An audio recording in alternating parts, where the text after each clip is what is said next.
Ladies, gentlemen, boys, and girls, welcome to another very special interview episode of Metal Gear Mondays, the Games Club-style podcast covering all things Metal Gear from top to bottom, left to right, inside and out, in pseudo-historical recreational order. As always, I'm your host, Alessio Summerfield, and this week, I'm joined by Samuel Wright. It's me, Big Tony. I'm joined by Large Tony. Big Tony. And we're also joined by Dean Scofield coming up on this Scofield interview, which is going to be great. That was the most rock-solid intro I've done in a long time. It was. I'm sorry that I ruined it with my Big Tony. My Big Tony stuff. Oops. Had I only known this was going to be your one. Had I only known I don't know. Oh. I ruined that pun pretty Had well. I only Nino Cooney. No, I'm really excited for this interview, Sam. I think, it's a very good interview. So I'm not a part of the interview. Yeah, it happened during lunch break. Don't tell anybody. I took a long lunch and I went and I recorded this. Hey, don't tell nobody Big Tony's gonna make you sleep with the fishes, all right? But no, I took a long lunch and I hung out with the Dean and we did Uber conference. So this one's another phone one, kind of like the Quentin Flynn. I thought the audio quality was pretty great though. Yeah, it was good. Yeah, it's very. I could listen to Dean Scofield talk about the business for hours. Honestly, I could have listened to that interview for another 2 hours. Yeah, he did a very good job. Yeah, he's got so much insight because he's been doing it for such a long time, and he's just got a lot of insight. He had very similar insight to Cam Clark, who's also been doing it for such a long time. So it's it's very interesting. And if you guys don't know who Dean Scofield is, within the context of our podcast walls here, he of course played the one and only Johnny Sasaki in the first two Metal Gear Solid games. Yeah. Did not play him in 4. Which is super, it's weird. So he didn't even get offered the role in 4, which you guys will hear about. But it's weird that we did this interview on the same day that we interviewed somebody else that you guys will be hearing soon. Should we say, Sam? I don't know. Should we say it?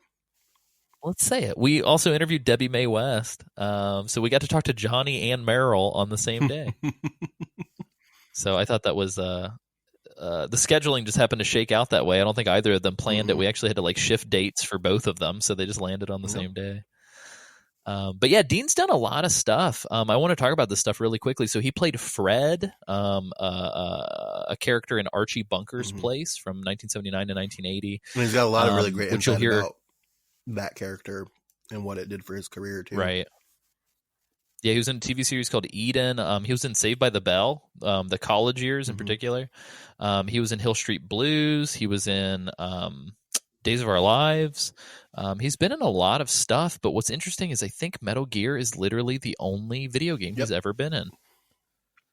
So, and that comes up quite a bit, which is pretty neat. Also, one thing to note, when Dean went by, so this is never been officially confirmed, but when Dean went by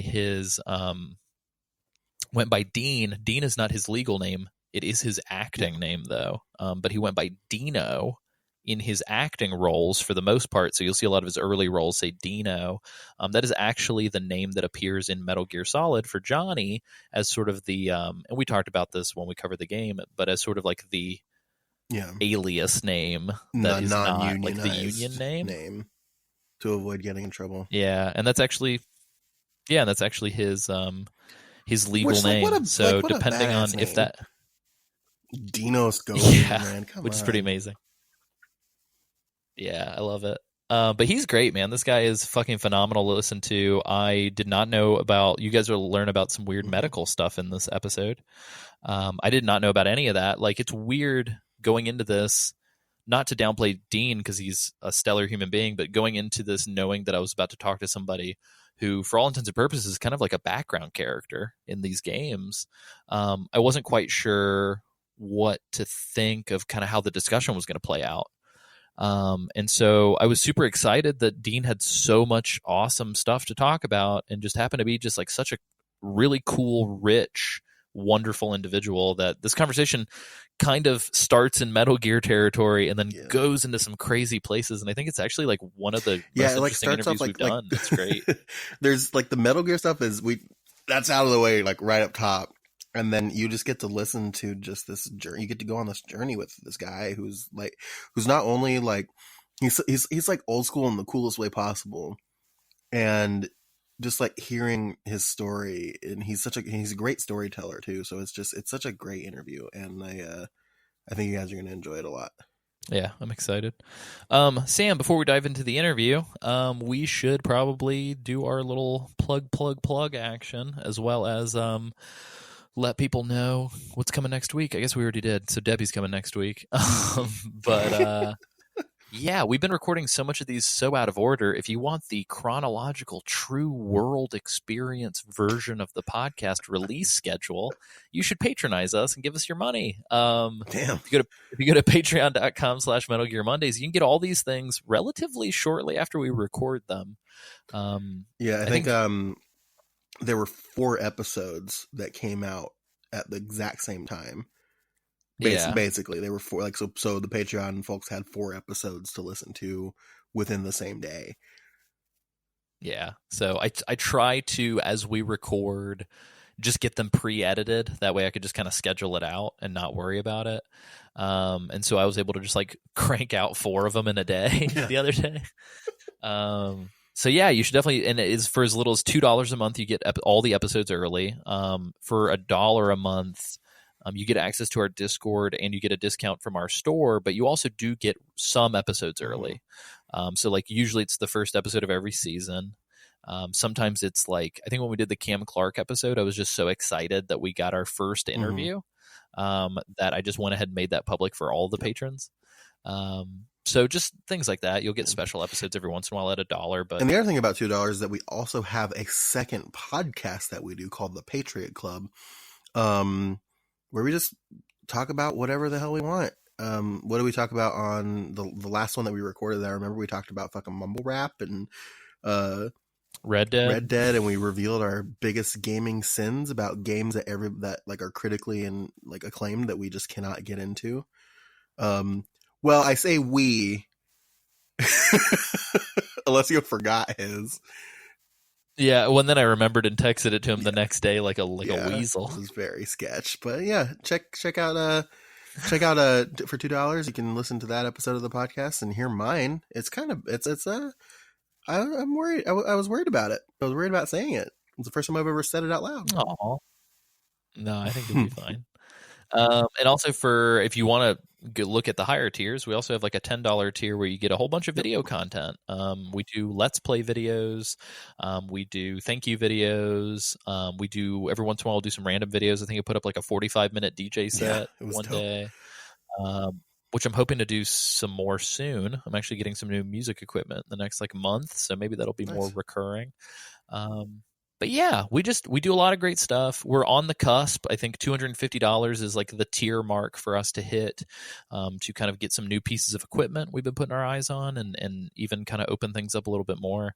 And we're right on the cusp of that. So if anybody wants to jump in, join in, help push us over, all of that money gets used for the show. And yeah, I mean, any game or movie that we're covering for the show, we have money to afford it thanks to you guys. So, and we're also able to interview people and go on trips to Seattle for conventions thanks to you guys. So thanks, patrons. I think by the time you hear this, that will have been done, right? Yeah, there should be a video, and there will be there'll probably be, let me put it this way, there will probably be like a 1 to 2 minute video for public.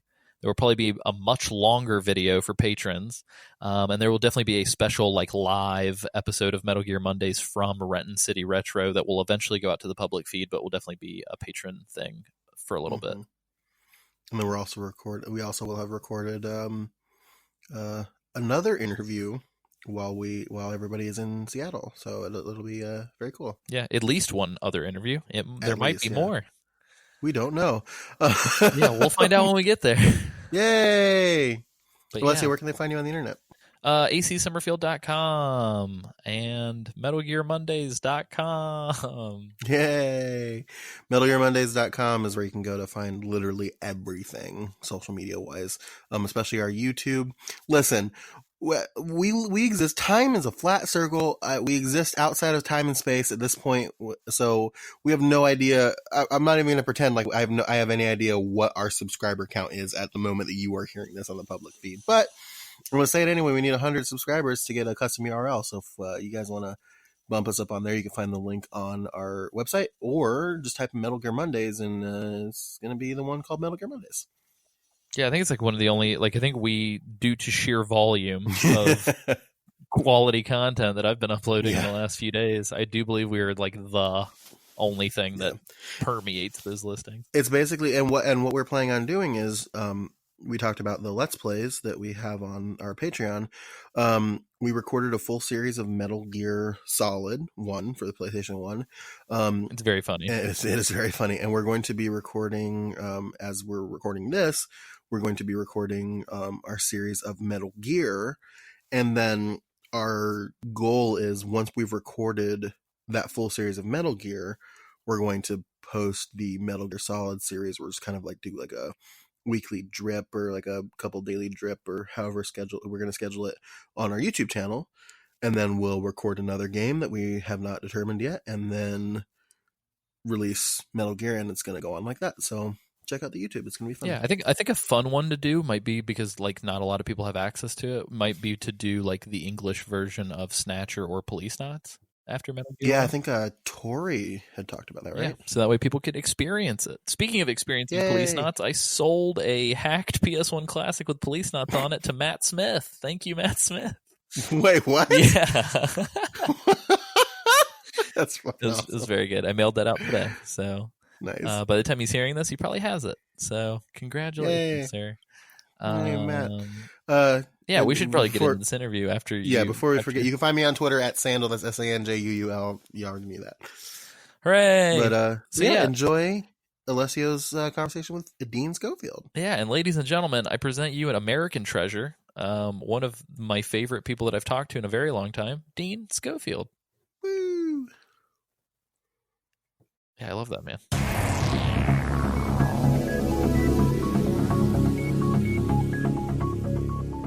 Dean, I just wanted to say thank you so much for taking the time to chat.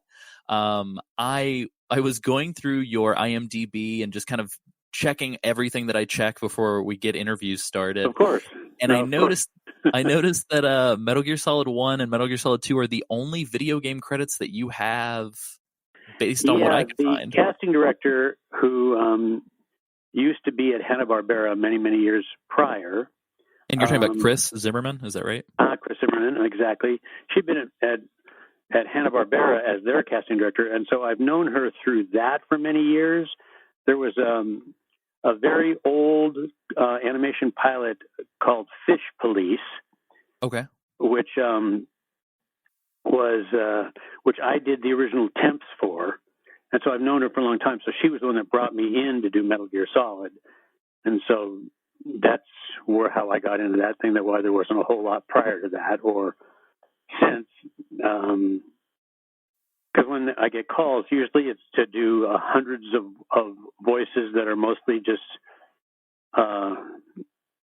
atmospheric voices, like, the rest of the army screaming and yelling as they're coming down the hill or whatever.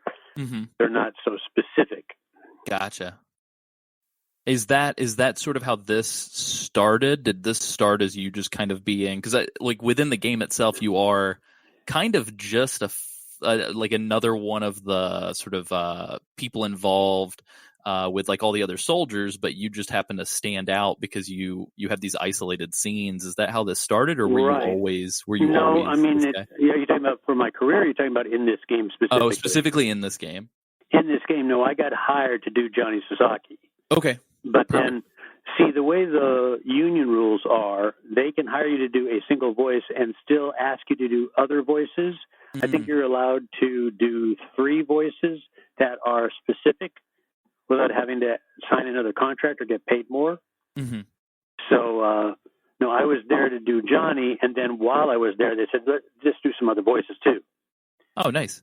So you So do that's what it was. you do some additional voices for Yeah, other- mostly again crowd type of stuff, not so specific as Johnny was. Gotcha. Do you remember any of those lines from sort of the general kind of soldier I lines? really don't. It was such a long time ago. Totally. And, yeah. I mean, I just remember it being a lot of fun and really being surprised that there was any fan base specific to Johnny. I was actually at a friend's graduation from acting school and sitting next to a young man. We were just, casually chatting. And when he heard that I had done the voice of Johnny Sasaki, you would have thought I was a superstar as far as he was concerned. I was shocked myself. I was like, hey, listen.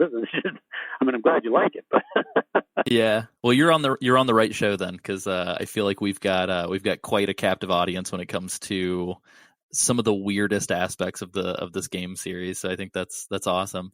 No, it was very cool. I was surprised, and it was from that I ended up looking up, and then somebody contacted me through LinkedIn from England who had actually taken some stills out of the game itself and sent them to me because he wanted me to sign them. Oh, wow. That's awesome. I was like, okay, sure. That's very cool. It's easy enough. Whatever you want. You want to send it to me? Sure. Very cool. Well, and with Metal Gear kind of being a little bit of an outlier as sort of like some of the only video games that I was able to find sort of in your portfolio, had you done voiceover work prior to this? I'm assuming Well, so. I started doing voiceover work in 1983. Okay. So, I mean, I'd gone to classes and done it and had worked at doing different voice work, but most of my voice work had been, prior to this game, had been in commercials or other things that, where I was just the voice of like an announcer type of a thing. But again, because of Chris and because I had done work for her at Hanna-Barbera in the past and had auditioned and she liked my work, she called me in specifically for this. Gotcha. So that's why I got into this job. Very cool. Yeah, and I didn't realize just how far-reaching Chris's involvement has sort of been with the whole series, because I knew that she had worked on the first game, but I think from just talking to folks like Cam and folks like just Quentin Flynn that we just recently talked to, and I know we're going to be talking to Debbie Mae West actually later today. Yeah. Just from like correspondence back and forth, it's like it seems like Chris has sort of had her hands in like most of the series up until sort of recent I think years. The production company, they really liked the way she brought things about. So, that's usually the way it is with most projects, particularly if there's going to be sequels, that if they're happy with what happened in whatever the first one was, they'll usually try to keep the same team, not necessarily the same actors, but at least the same working team, like someone like Chris, on board, because they know she's going to deliver.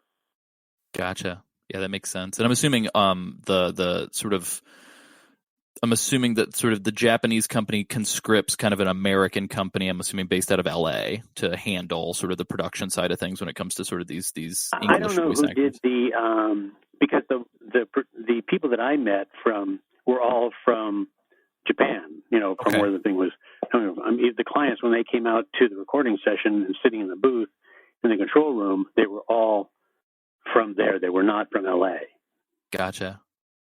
Yeah, very cool. Yeah, we were sort of lucky enough to also be able to talk to a fellow named Jeremy Blaustein, who not only worked for Konami in Japan, but also was involved in sort of not only adapting the script to English, but I believe he was also assisting Chris during the voice session. So it's been interesting kind of getting a little piece of the puzzle for what happened in that studio like 25 years later.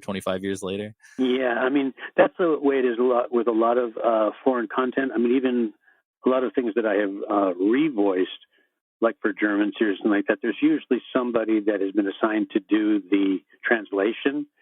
And the translations aren't necessarily always perfectly exact, because a lot of times what it is they'll try to figure out something that'll fit into the movement of the mouth. Because you've got things, particularly if you're using live action, when you've got labials, when you've got lips moving in a particular way, a word that might be specific to the English compared to the language it came from may not fit in the way the mouth is moving. So they'll try to find something else that might work, still keeping the idea of the content the same without trying to change that. But the word itself, if somebody was trying to do an exact translation, you go, that's not what that word meant. Yeah. But because I've seen that. My mother is French, and sometimes we'll see a French foreign film, and she'll say, "Yeah, that's not what they said." Very nice. So, it's just. Did you have a picture to play to whenever you were voicing Johnny originally, or even in the second game? Did they give you anything to look at? No, we just what it is Chris, as the director, sits in the booth, and then she, with the clients, have an idea of what needs to happen, and then they'll kind of give us that scenario or say, okay, this is what's happening, so you need to have this type of excitement, or you're shouting to so-and-so or something like that, so they know what's going on. But no, we don't see anything, so we're not trying to literally sync what we're saying into a cartoon movement. Nice. Of a character, Yeah, no, that's fantastic. They'll all fix that in post. Yeah, how did they did they paint a picture of Johnny to you before you got involved? Did they tell you were going to be knocked unconscious and stripped naked? No, not before I got involved. It's actually while you're doing it. They say, okay, now here Johnny's doing this, and you need to do it. Okay, we need to have that type of excitement. It's what's happening to you right here and right now, and then you just go for it, and then they decide if we're giving them the attitude and the sound that they're looking for that particular moment in the game. Nice. Do you remember? Was there anything special that you had to do to make yourself sound like you had a cold that day? No, I mean that's just a regular, vocal technique. You just make yourself sound a little more stuffed up. Kind of, how to place your voice where a little bit further back in the throat, where you can kind of close off your nose so that it doesn't sound like you're breathing so easily. Nice. Did you have? I know. It seems like most of this stuff happens pretty isolated, kind of. It's just you guys in a booth, and maybe you're hearing folks giving you direction, and that's about it. I mean, did you happen to have any sort of interactions with any of the voice cast? No, they don't bring us in. I mean, like The Simpsons, for instance, when The Simpsons is done, that was one of the few shows where they actually brought everybody into a large soundstage all at the same time, and they were in isolation booths that had windows on them, like glass, so they could actually see the other characters that they were playing, the other actors that they were playing with. And so they could have more of a spontaneous interaction while they're going through the script. But it's very rare that they do that. More often than not, they do like they did with this video game and other video games that I've done for like kid games. You just go into the booth by yourself. Somebody tells you what the attitude is, and this is what we need here, and then you just go for it. You don't have anybody to react to. You have no idea how it's going to sound, whether it really is going to sound exactly like you would hope if you were in a room with somebody actually conversing, So no, it's all very isolated. You hope that the description that they're giving you of the moment is good enough so that your acting skills and your ability to translate what they're saying into something that when they actually match it to the other character will sound like it's normal dialogue. Perfect. Yeah. Did you So did you know any of your co-stars prior to? Because it sounds like you still know some of them relatively well. Well, some of them I know. Like Cam Clark and I have been friends since 1983. Very nice. So we've known each other a very long time, and we were even actually at the original audition at the same time. So yeah. And there's also some of these other guys. We're all kind of in the same world a bit. So when you're in the voiceover world, you're going to run into a number of the same people again and again. And so you'll know who they are just because you've either worked with them or of their work. But Cam was really the only one in that show that I had a friendship with prior to doing the job. That makes sense. Did you I guess, did you end up ever kind of going through and kind of seeing how the work paid off for the final product once everything had come out, or did you just sort of move on to the next thing and kind of forget about it until it blipped back on your radar years later? I'm sorry, I missed.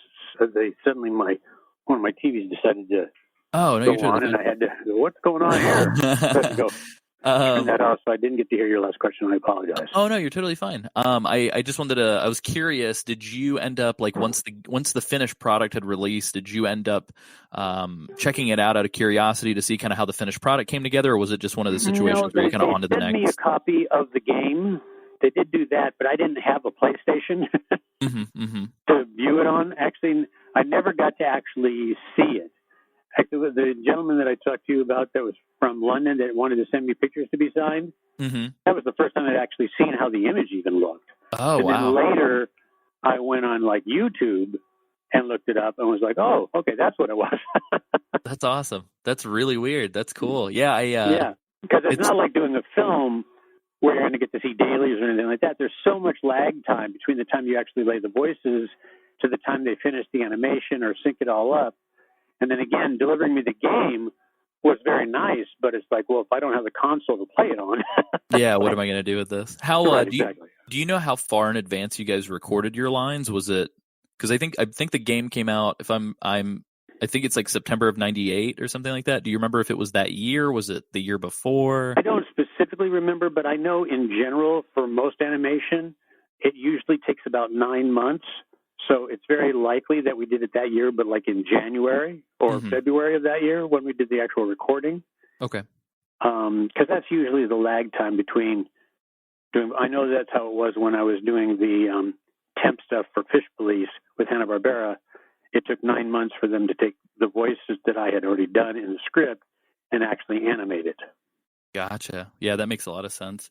How much time had passed before Chris called you back up and said, we want you to come back for Metal Gear Solid 2? I don't remember it being very long. I mean, usually companies will make a decision based on how well the first game sells. And if they sell enough units and they realize that there might be a demand for a continuation or a sequel, that's usually when suddenly the calls will go out. I mean, I've certainly done things in the past where you've done something and you think, oh, they love you to death, and then they replace you. Yeah, and you go, exactly. well, why? Well, you liked what I did before. You used me for several episodes, but now you're not going to do this because you just changed your mind. You just never know, and you never really are given a reason other than they just go, no, they just didn't use you. Yeah, and so I guess that kind of jumps to a question that I did have. Like, do you recall ever even being approached for being Johnny again in Metal Gear Solid 4 in 2008? Because he has a massive role in that game, and I always found it odd that they went with somebody else. Yeah, I actually did not get contacted and was kind of surprised because I was available. But see, that might have nothing to do with Chris. That might have something more to do with the client, the guys that created the game, what they wanted different. I'm not sure what that was. It was never expressed to me. You just don't get the call. You just go, okay. That's kind of the way the game's played as far as the acting world in general, and definitely in the voiceover world. I mean, you just go, okay, we're doing something else. All right, fine. Right. Did anybody ever tell you what happens to your character in Metal Gear Solid 4? No. Ooh. Do you mind if I tell you super quickly? No, not at all. Go ahead. It's very funny. So the girl that you're lusting over in Metal Gear Solid 1 all those years ago, this is insane. You marry her. Wow. So good on Johnny. Yeah. And that's one of the most surreal things that I think I can put down in my journal of things that have happened in my life is I get to tell a guy whose voice I've heard since I was like 13 what happens to your character. Yeah, that I actually accomplished my goal. Yeah, congratulations. That's pretty insane. cool. Yeah, it's very weird. One of the things that I always laughed about when we did it is because one of the traits of Johnny, of course, is that anytime he panics, he has to go to the bathroom. Yeah. So that always struck me as funny, particularly when he was trying in the first game, trying to pursue this girl. Anytime she would give him any sort of attention, he would get so nervous he'd have to rush off to the restroom. And I thought, oh boy, it made me laugh. Yeah, it's pretty good, and the sound effects, like the effect work that happened in post for your stomach churning, is still something we all laugh about.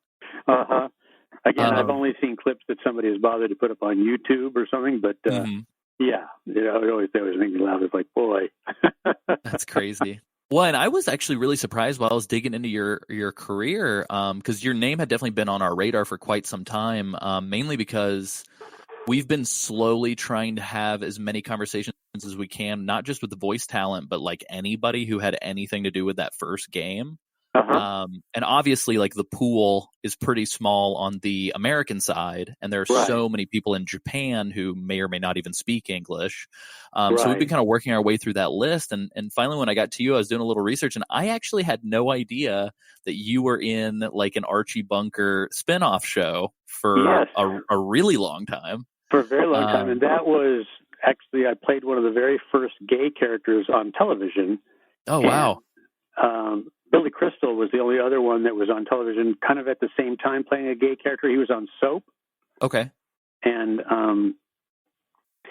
I actually ran into him once because playing that character, which was loads of fun, and the people I got to meet was amazing. You know, Sammy Davis Jr., all these other major old stars that I got to meet and work with, which I loved. And Annie Mira, who played my aunt on the show, you know who she is?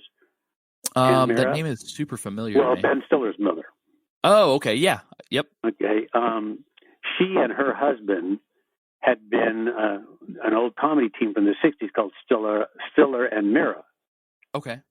And they were on, like, you know, Hollywood Palace, all those shows of the 60s when they had the comedians, and she was great. And she, working with her, she played my aunt on the show. I loved her to death. She was so nice and so considerate to me as a brand new actor, suddenly working with all these old time stars who, you know, been around the block more than once. And here I was, this young punk kid coming in and trying to get my feet under all this. And she was the only one that really took the time to let me know when I was doing a good job or to keep me feeling comfortable in that environment. I loved her to death. But the show was amazing. Playing a gay character, however, was not a great choice at that time. Yeah, I was going to ask about that. I mean, so, and not to get super deep into your personal life, but do you identify as gay in real life, or no? Not at all. Matter of fact, I asked the producers at the time, why did you go after me instead of, because I knew there were other gay men that had gone on audition.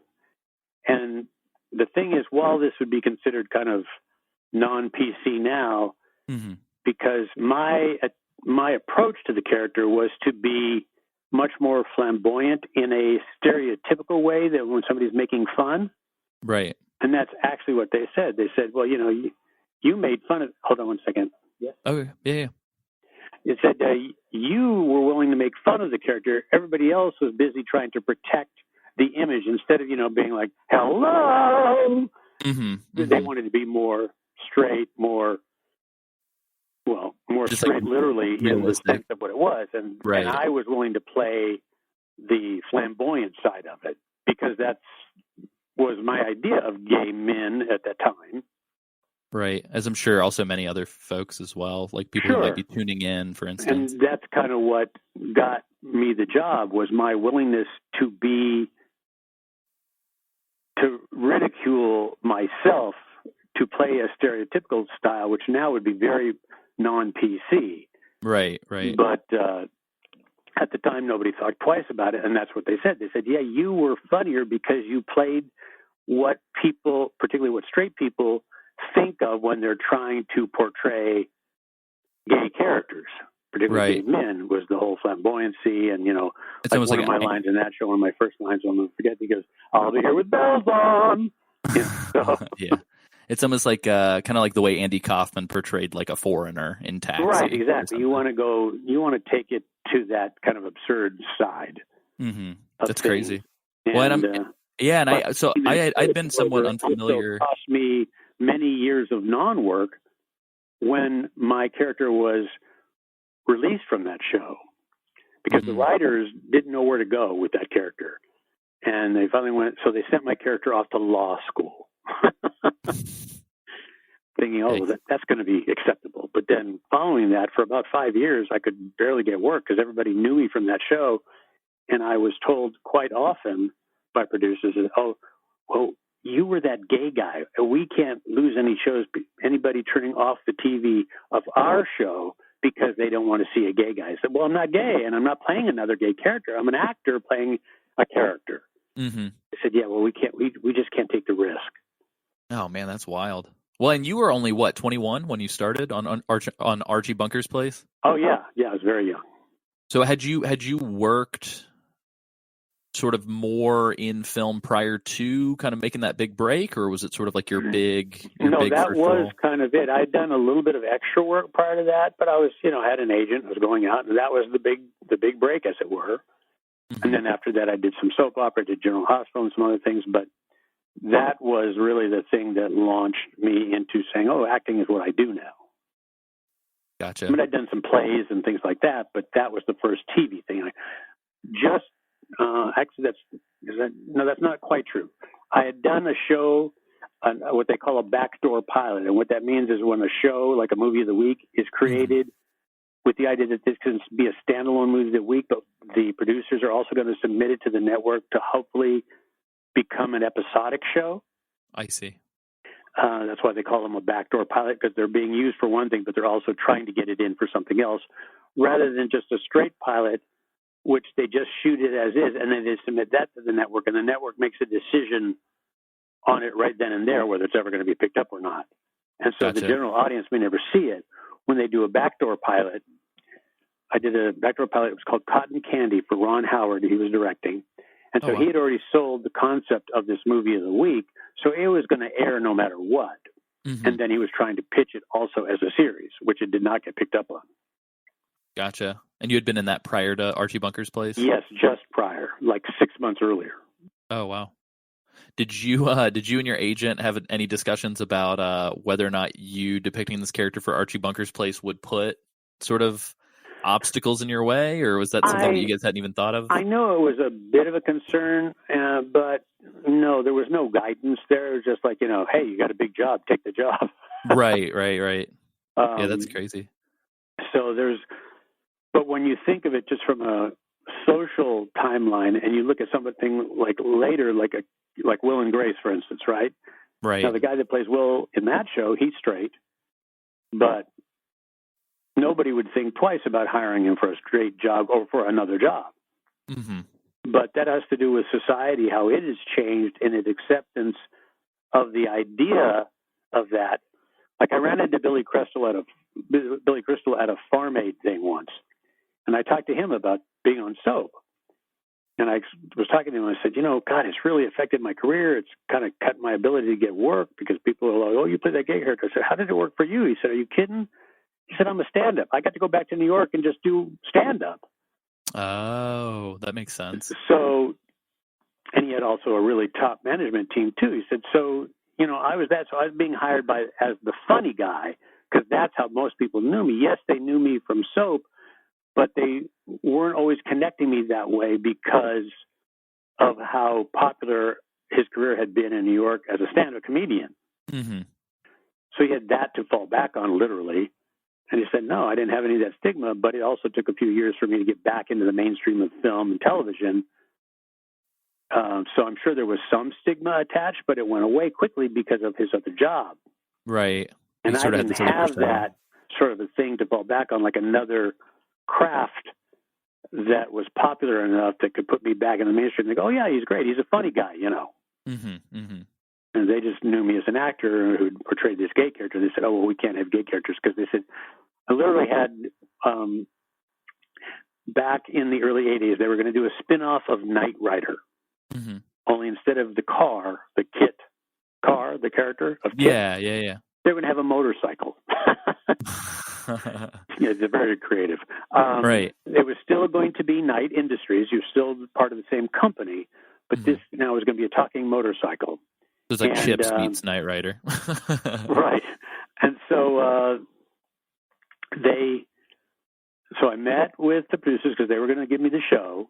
And then the president at the time of Universal pulled me aside. He's looking at my resume, and he said, really nice to meet you. As I'm walking out the door, he says, listen, I want to tell you why I'm not going to hire you. Oh, no. I said, what? He said, yeah, I think you should know because you're not going to get this job. They actually gave the job to Leif Garrett. Oh, wow. But he said, listen, you played this gay character on a top 10 show. People know you as that gay guy. And I have like 6 episodes to see whether my new show is going to be a hit or a flop and whether we're not going to pick it up at all. Mm-hmm. He said, I can't waste one of those episodes in the Nielsen ratings for somebody turning off their TV because they don't want to see you. That's crazy. I mean, but at the same time, like that's the kind of logic these guys apply, right? Like they're just trying to, it's all you can get around. It's all analytics, right? So it's about the numbers, and so if they don't see the numbers, the show is not captivating. Well, see, you got to remember that all shows, particularly then, they're making their money off of commercials, right? So it's not like an HBO show. Ratings mean so much because the more people that are watching that they can prove are watching means the more exposure those commercials are going to have to an audience. It almost creates like a catch-22. Trying to sell you soap, they want to know that there's going to be at least 1 million people watching that show. Not just 1 million. I mean, when they're talking like 17 million, crazy numbers, right? And otherwise, the network can't justify charging the money that they charge for commercial time. For those 30 or 60 seconds that break up shows that we get all huffy about because they break it always at a scene that you're like, oh, this is good, and now it's got to watch a commercial. Yeah. Well, the advertiser will want to know that there's going to be enough people watching it that might buy their product. And the network needs to be able to say, well, the reason we're charging you, $1 million for 30 seconds is because we can deliver you several million people to watch your show, to watch your commercial. And and that's why those guys make those decisions. That's why this guy said, listen, I can't take the risk that TVs will not be staying on because they know you as the gay character. So even though I wasn't going to be playing a gay character in this new show, it didn't matter. They weren't looking at me as an actor. They were looking at me as, how does the audience perceive you if they know you? Right. Yeah, that's wild. I think it almost creates this weird catch-22 where it's like society itself has to become more open before the shows can do that, but the shows are also influencing the people watching the show. Do you know what I mean? It's like weird... No, exactly. There's this kind of merry-go-round of a cyclical idea of, is it the chicken or the egg that has to change? Right. No, you're absolutely right. But that's why I said, like, if you take a show like the gentleman that plays Will in Will and Grace, well, he is a straight guy playing a gay character, but he can go on to do and has gone on to do other straight roles, and nobody thought twice about it.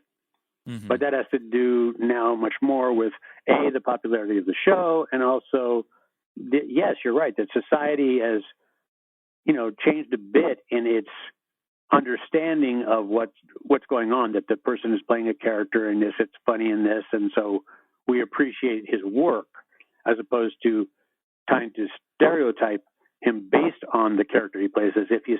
And that's the other thing, when you start getting fan mail, like when I would get fan mail from doing that show, sometimes it would be scary. You'd look at the stuff, I was like, they think this guy is real. Oh, no.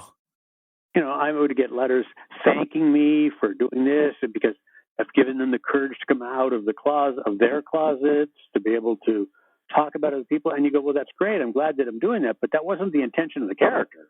Right. That's not what the plot line is in this particular episode of Archie's Place. Right. That's crazy. There's almost like a disconnect where they believe that what they're seeing is real. So you think that they wouldn't because they realize it's on their TV and that it's just a teleplay. But no, people really invest to the point where they have convinced themselves that they know this person. There's a familiarity sometimes from audiences that just go, why would you think that? You don't really know me. Yeah. Well, and the same thing, I mean, I feel like it's weird now because it's almost like there's a little less of a wall, but you've got like people on YouTube or podcasters or people that are streaming their life 24/7 or whatever. Oh, yeah. No, absolutely. Yeah, and everybody just thinks they're friends now. You know what I mean? Oh, absolutely. No, absolutely. I mean, I was shocked in, I think it was like a season ago, when one of the stars on Dancing with the Stars was just this YouTube person. Yeah. Just this young guy that had been putting a lot of stuff. He had a lot of likes or whatever, people that are followers, I guess, is what they call it. And he goes, and me as an actor and being my craft and sitting home watching television going, this guy's a star now? Because what he did, But, you know, it's true. The social side of things, some of these things, and the ability, I mean, on one hand, it's great because there is access to make yourself and whatever your niche or your thing is be known and have people go, yeah, I want to learn more about this, or I want to follow this to understand it, whether it's girls applying makeup or, you know, Justin Bieber playing his music and then getting a contract, you know? Right. So, or a bunch of guys sitting around talking about Metal Gear. But I mean, the fact that it's available and that there are these outlets now that you have opportunities. I mean, it's not just completely dependent upon Hollywood to make these decisions about who's going to make it and who's not. I think is pretty cool, and it's pretty great that it's available. Yeah. I was going to ask you actually. I mean, did you move to LA to get struck by lightning in the rainstorm, or are you originally born and raised out here? Oh, okay. So this is my home. I got into acting on a dare. This is back in the late 70s.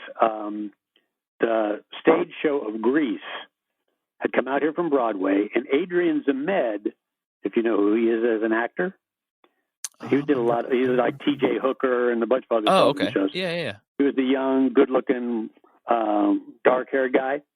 Okay. He was playing Danny Zuko, which is the lead of Grease, if you're familiar with the show.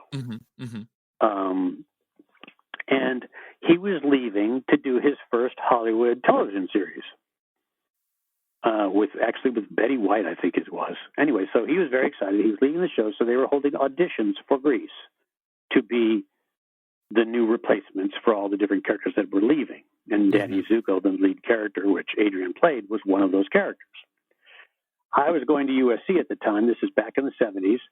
And my friends, even though I was in the business department or had come from the business department, most of my friends were all in the drama department because they were a lot more fun to hang out with.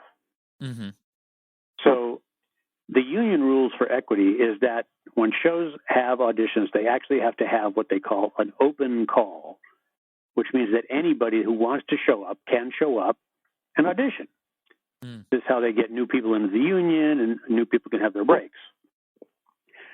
So because of an open call, you obviously have a lot more people showing up, not just people submitted by agents, and you're waiting in a long line. So we got there at like 6 a.m. at the Pantages Theater in Hollywood, sitting on the sidewalk, and they didn't start seeing the men until about 3 o'clock in the afternoon. Oh, man. So we'd already been waiting in line for like 9 hours, and I'd gone with all my acting friends, just keep them company, thought it was fun to see what it's all about. And one thing that actors and actresses, particularly in schools, can do, are known well for doing, is complain. And one of the things they were complaining about is how unfair this was, that anybody who came in from the local potato truck could audition when they had been going to school, studying to be actors, and it was important, and blah, blah, blah. So that escalated to them daring me to audition. I had no previous experience. I didn't even have a picture and a resume. But I did know one song from the show from hanging out with these guys because everybody was singing those songs at the time. Also, in those days, we used to, when you take your picture in, it would be a lithograph instead of the prints that you do nowadays. Yeah. And your resume would actually be printed on the back of your picture. Oh, okay. Yeah. On the back of the headshot. So they said, just go in, tell them that they're getting printed, so that's why you don't have one. They'll take a Polaroid of you and just go from there. So I did exactly as they said, went in, told them I didn't have a picture resume because they were being printed up, hadn't received them yet from the printer. They did. They shot a Polaroid, took some notes. I sang Greased Lightning from the show. And the producer came over and said, have you seen the show? I said, no. He handed me 2 house seats. He said, come see the show tonight because we're having you come back tomorrow for an audition. So I go back to my friends, who are all these serious actors from school, saying, hey, I just got this thing called a callback. I'm going back tomorrow and come see the show. Many of them were very unhappy because I had actually proved their point to how unfair it was. Right. They're throwing their hats down and yelling. Yeah. And then 5 auditions later, I am at a callback. It was me and a kid who was originally from New York to get the role. And Tommy Moore, who was the director of the play, and Patricia Birch, who was the choreographer of the play, were the people making the decision. So we're in Hollywood at this little studio. I'd go in, I'd do something, sing a song or do a scene. I'd walk out, he'd go in, do a song, do a scene, whatever. Back and forth several times. In the meantime, because of my business background, I actually bothered to get the equity contract and read it to see what it was I was getting into. Mm-hmm. And saw that there were these clauses. And so at some point, when I felt like, oh, no, they're going to offer me this job, I asked Tommy Moore to step outside with me on the sidewalk and if we could talk for a minute. And I said, listen, I don't think I'm going to take this job because the contract says that it's a year contract. I said, I've never had to sing for a year, 5 nights a week, 6 nights a week, whatever. I said, I don't know if I can do 8 shows a week, if I'll even have a voice in a week. I said, I've not been trained this way. I don't know if I can do it. And I said, the other thing is that you've got this 3-month out clause, which means that even if I go do the show here in Hollywood and then go back to New York, which is what their plan was, I said, if you decide you don't like me, I can move my whole life. And in 3 months, you can say, forget it. And then I'm stuck. Yeah. I said, that, coming from a business background, I was like, this doesn't really make a lot of sense. I said, you see that other guy that I'm auditioning with? Acting is what he wants to do. Mm-hmm. He's good. You've obviously been keeping it. Give him the job. And the director looked at me. He said, are you serious? I said, yeah, I think it's the best thing for you, and it'll be the better decision for me. So he says, all right. So they did give that guy the job. I have no idea what happened to his career. But for the next 4 months, the casting office, which originally brought me in, would call me and ask me if I changed my mind. They said, we got a bus and truck show. You want to do that? We're going to be doing another show in Canada. You want to go do that? And I kept saying, no, no, no. But shortly thereafter, I got cast in a revival of Godspell, and then I did one of the first revivals of Rocky Horror Show, these plays. Mm-hmm. And then right after that, I got the show Cotton Candy, the movie that I was telling you about that was directed by Ron Howard. So then I went back to my parents. I said, listen, I think I need to change my major. How do you feel about that? And they were like, well, if you're going to be as dedicated as you have been to the other, we'll support you doing it. But, it's up to you. So between all those things that happened, I suddenly went, I think I'm going to be an actor. And so then I suddenly was in the acting game and I started getting work right away. And so I thought, okay, this is what I do now. And the voiceover portion of it really took place, even though I started in '83 doing voiceovers, but most of that time I was doing what they call it looping. Mm-hmm. Are you familiar with what that is? It sounds vaguely familiar. Is it, when they do a TV show, for instance, and let's say they're doing a big restaurant scene, and the restaurant's full of people. Well, when they're shooting the 2 stars, all those people that you see that they call atmosphere or extras, mm-hmm. they're all pantomiming as if they're having conversation. The cook putting up the plates on the top for the waitresses to pick up all that stuff. Right. All the others, they're not saying anything because they don't want the sound to be interfering with being able to capture the sound of their lead players. Mm-hmm. Mm-hmm. So then in post-production, they put those pieces of footage up on the screen, and a post-director will say, okay, you see those 2 people that are sitting in the booth right behind our main players who seem to be having a conversation? They'll get you play the guy, and this girl, you'll play the woman, and they start talking as if you're them. Watch the lips. Try to make sure that your labials are the same, so that you're not doing an awe sound when their lips are together, things like that.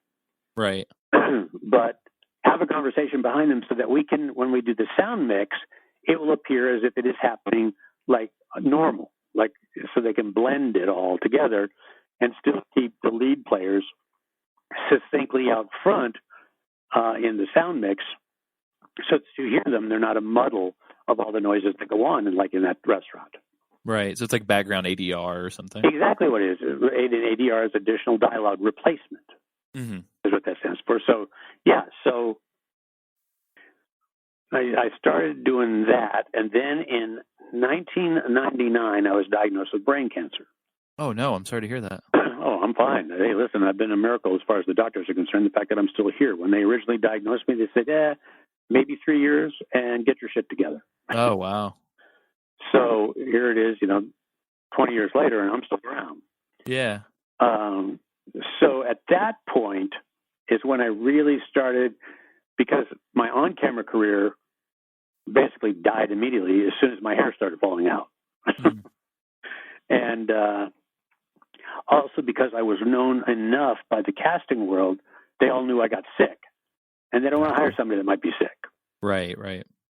So my agents, my commercial agents at the time said, they don't really know you in the voiceover world. Even though you've done ADR stuff, they don't know you in this other stuff. So we're going to put you into this. So I started auditioning for that, and that's when I was getting these jobs like Metal Gear. Mm-hmm. It was at a time when they weren't sure how much longer I was going to be on this planet. And that's where my voiceover work suddenly became a shift, because nobody cared whether you played a gay character. Nobody cared about any of that stuff. It was all just this new avenue. So I started getting to do voice commercials and some other things that besides the animation stuff. So suddenly my career took a turn. Mm-hmm. But yeah, got into the whole business on a dare, literally. Yeah, that's insane. How do you rectify being like the extremely irritable, I guess like constantly pooping character in Metal Gear, and that being that could have been like the last role you were in? Like, how do you rectify that? Well, yeah, like any role that you do, you never know that it's really going to be the last role you do. That's a good point. There's a thing that I can't believe his name just jumped out of my brain. Rocky, Sylvester Stallone. Oh, yeah. A friend of mine happens to be a good friend with Sylvester, and she's pulled me aside today. She said, I think Sylvester just said one of the classic lines in her presence. She says, and I think you should know this. I said, what is it? She said, he said, acting is the only career where you can be retired and not know it. That's true. And he's right. I mean, that's what I mean. You never know that that the job you've done is going to be your last job. Yeah, that's a really good point. Well, and especially with the time delay too. It's like we don't see that movie. I mean, you could see it even like when Chris Farley passed. It's like he still had movies coming out for like 3 years. Right, exactly. So because of post-production time and all those other things, from an audience standpoint, you don't know that they're not going to be back. And from a career standpoint, you don't know that they're just going to stop hiring you.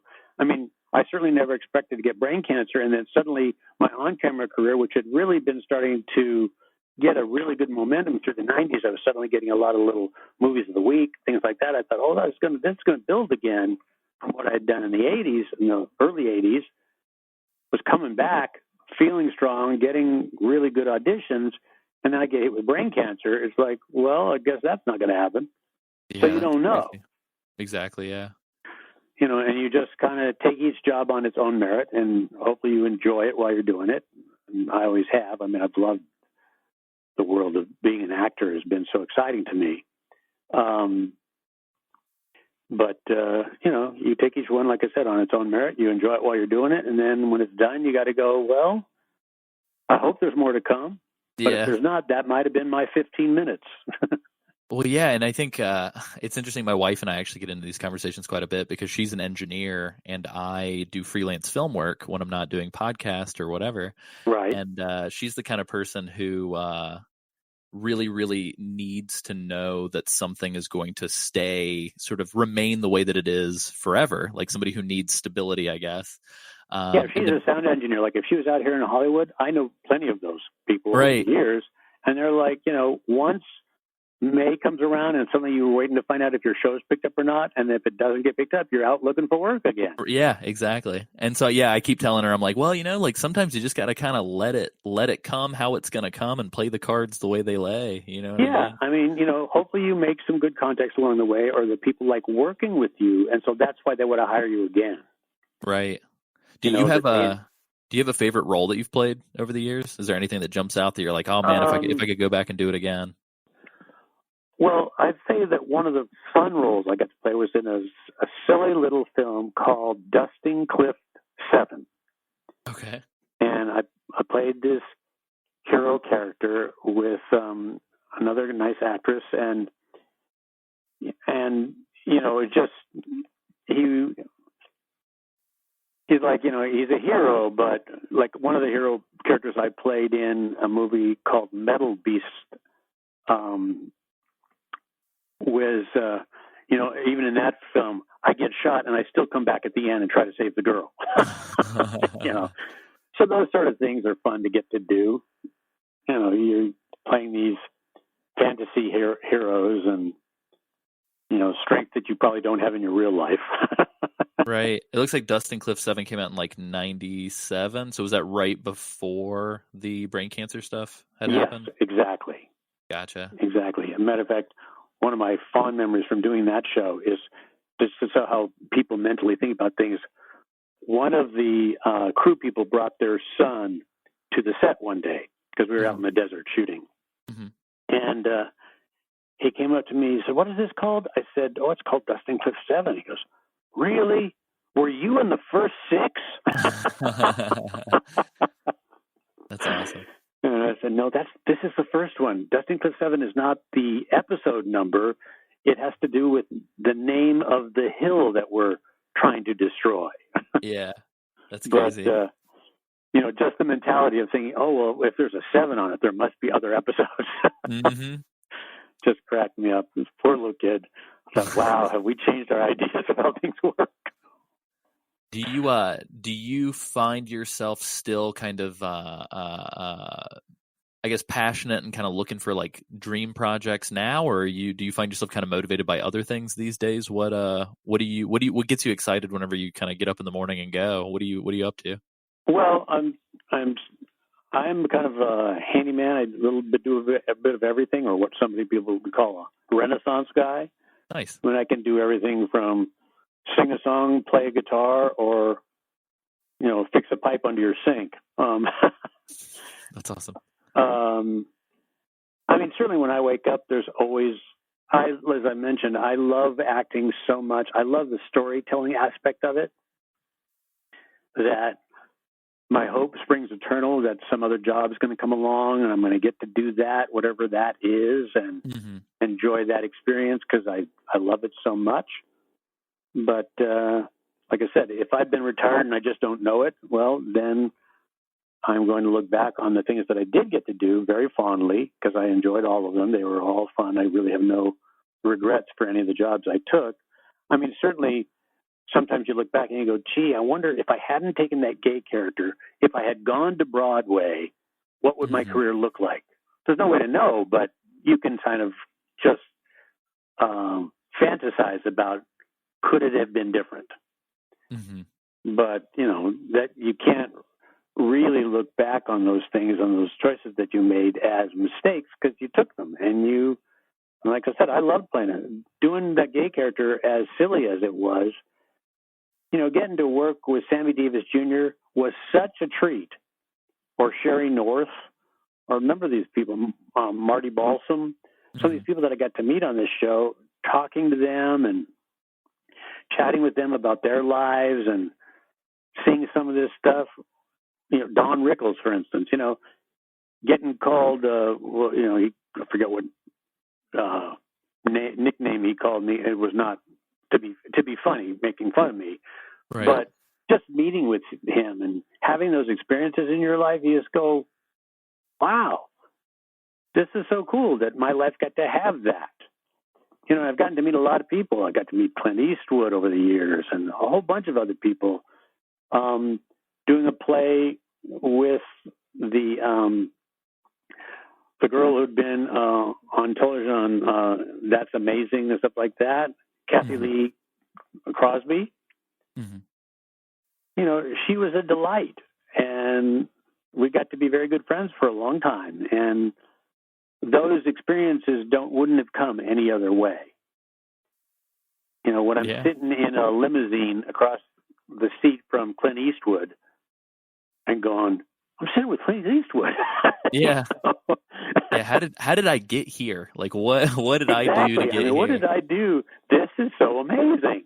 Mm-hmm. I'm having a conversation. I'm not doing a fan thing going, hey, will you tell me about the spaghetti westerns or any of that stuff, but just having normal conversations.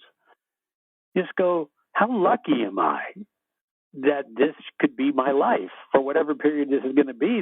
These are great memories to hold on to. Yeah.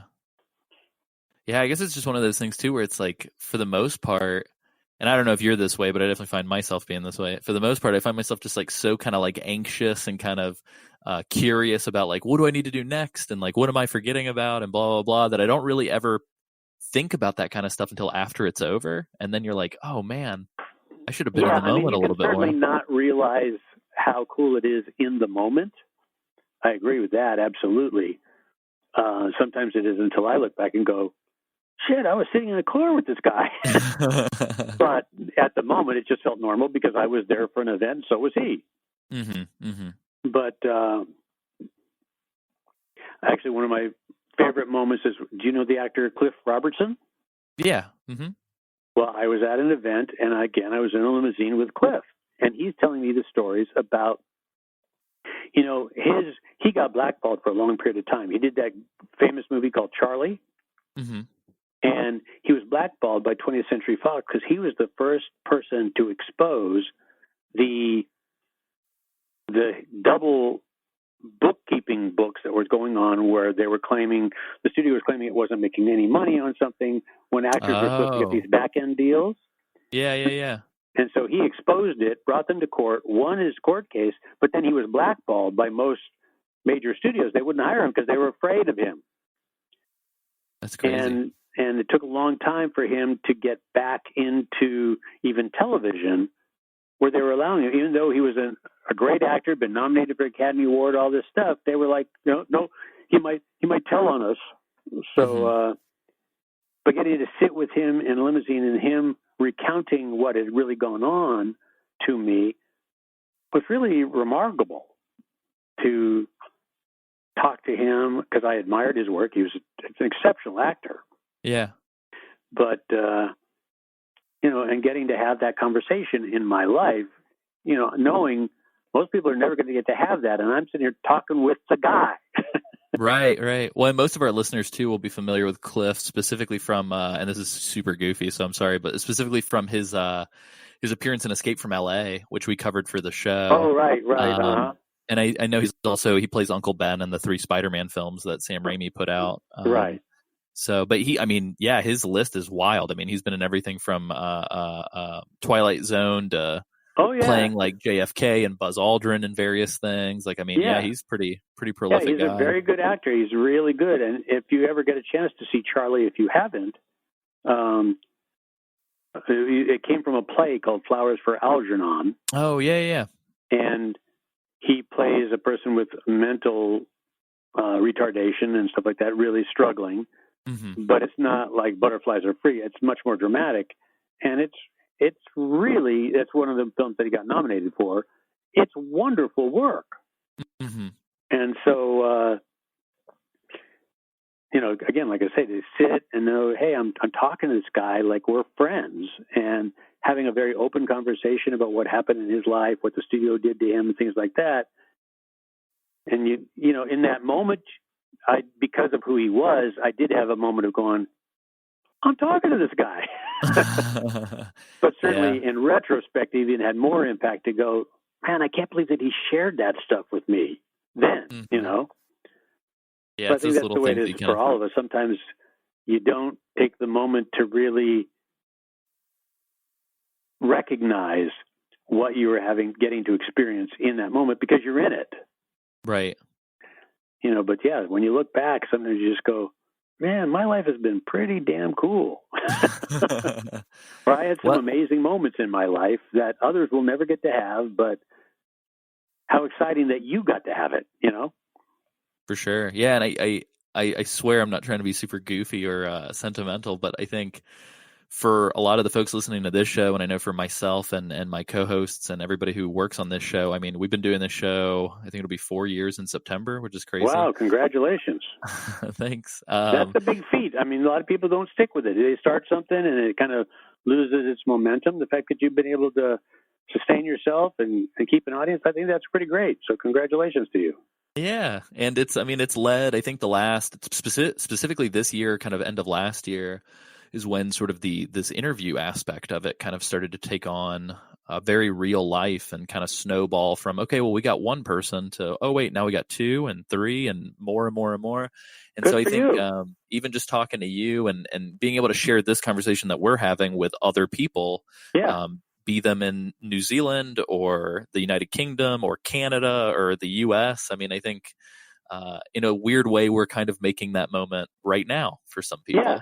people. So I think it's really Absolutely. cool. Yeah. Yeah, it's really cool because you don't realize how much you might be affecting other people or what impact it has or whether it's even important to them or not. But it is to some, and you got to participate in that and Yeah, making well, that and available to them. you as well. So thank you so much for taking the time to just, I don't know, hop on a call and just kind of reminisce for a little bit. And hopefully this was as fun for you as it was for Oh me. yeah, sure. No, I was very happy to talk to you. Be happy to talk to you anytime you like. Sorry that Very we've nice. had some time issues, but Oh, it happens. It happens. I've trust me, we've had conversations with people like 14-hour difference from us oh gosh, I know. across I the have a friend planet. who's So. 9 hours ahead of me in Italy right now, and it's like trying to just time our conversations, even to text one another, has been difficult.